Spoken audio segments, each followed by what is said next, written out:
Diketahui suatu soal ujian terdiri atas 10 soal pertanyaan logika, yaitu yang berbentuk jawabannya adalah benar atau salah.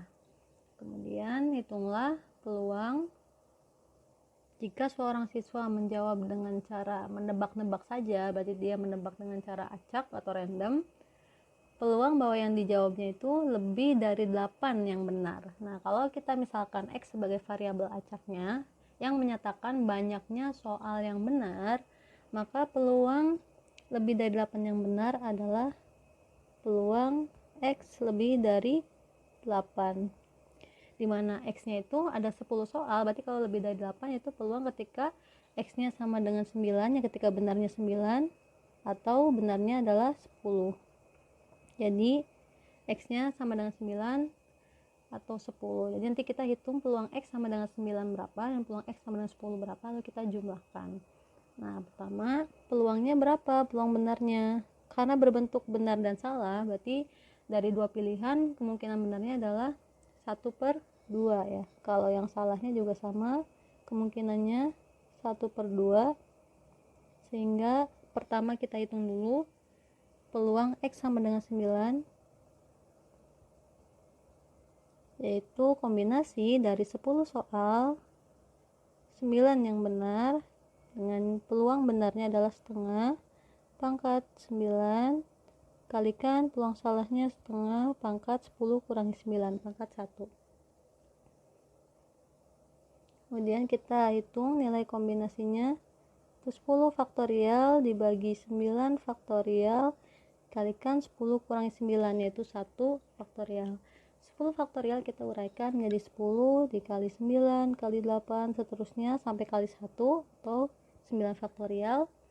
Jadi di sini bisa saling bagi ya, yaitu 9 faktorial bagi 9 faktorial hasilnya 1. Ini juga 1 faktorial hasilnya 1, berarti tinggal 10 dikalikan setengah pangkat 9 kali setengah pangkat 1, berarti setengah pangkat 10 ya, karena pangkatnya dijumlahkan kalau dikalikan.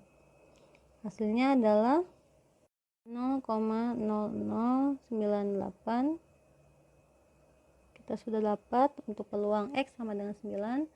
Sekarang kita hitung untuk peluang X sama dengan 10 ya, karena yang tanyakan adalah lebih dari 8. Yang kedua itu peluang X sama dengan 10, yaitu kombinasi dari 10 soal benar semuanya dengan peluang benarnya adalah setengah pangkat 10 kali peluang salahnya adalah setengah pangkat 10 kurangi 10 pangkat 0. Nah, ini nilainya pangkat 0 ini setengah pangkat 0 hasilnya adalah 1, dan kombinasi 10 dari 10 juga hasilnya 1, karena 10 faktorial dibagi 10 faktorial. Jadi peluang X sama dengan 10 adalah setengah pangkat 10, yaitu 0,00098. Nah, kita sudah dapatkan peluang X sama dengan 9 yaitu 0,0098 dan peluang X sama dengan 10 yaitu 0,00098. Jadi peluang X lebih dari 8 adalah peluang X sama dengan 9 ditambahkan peluang X sama dengan 10. Hasilnya adalah 0,01078. Jadi peluang kalau misalkan ada seorang siswa menjawab dengan menebak-nebak saja, peluang yang benarnya lebih dari 8 adalah 0,01078.